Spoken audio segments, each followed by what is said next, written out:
আর আমি মানুষকে তার পিতামাতার সাথে সদ্ব্যবহারের জোর নির্দেশ দিয়েছি।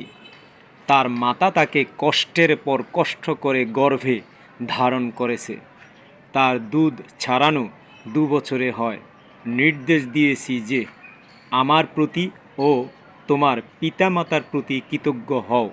অবশেষে আমারই নিকট ফিরে আসতে হবে। সূরা লোকমান আয়াত নাম্বার 14। 1 সেকেন্ডের মধ্যে কন্টিনিউয়াস টেন্স খুঁজে বের করি।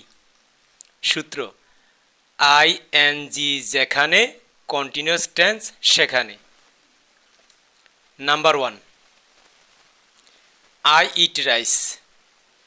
এই সেন্টেন্সটির মধ্যে আইএনজি নেই, সুতরাং এই সেন্টেন্সটি কন্টিনিউয়াস টেন্স নয়। 2 নম্বর, আই হ্যাভ ইটেন রাইস।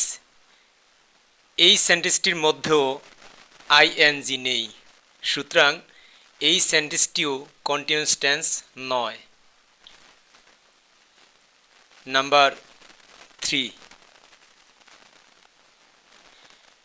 এই সেন্টেন্সটির মধ্যে আইএনজি আছে,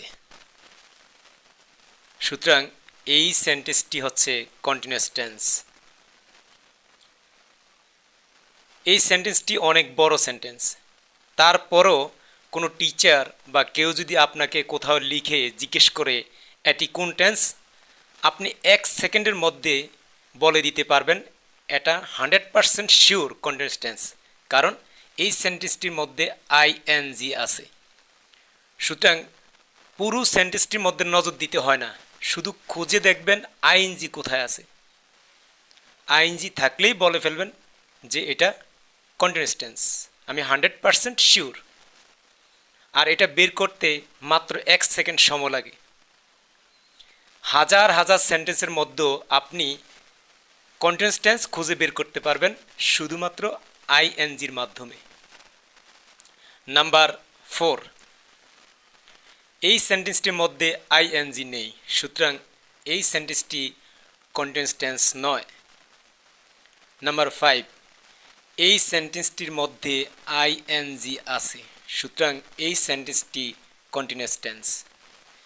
এটা বের করতে 1 সেকেন্ড লাগবে মাত্র। এখন থেকে আপনারা যদি কোনো টিচার বা যে কেউ জিজ্ঞেস করে অনেকগুলো সেন্টেন্স লিখে যে কন্টিনিউয়াস টেন্স কোনগুলো, তাহলে সহজে বলে দিবেন 1 সেকেন্ডের মধ্যে। পুরো বাক্যটার দিকে নজর দিতে হবে না, শুধুমাত্র দেখবেন আইএনজি বাক্যটির কোন জায়গায় আছে। যদি কোনো সেন্টেন্সে আইএনজি থাকে তাহলে এটা কন্টিনিউয়াস টেন্স, একদম শিওর, কোনো সন্দেহ নেই।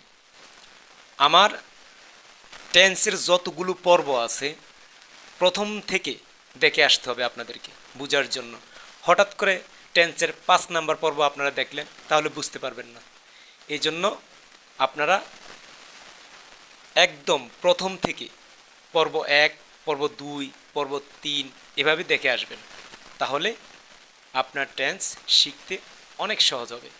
আমার ইউটিউব চ্যানেলের নাম J2J Zahirul sir. Please subscribe and share.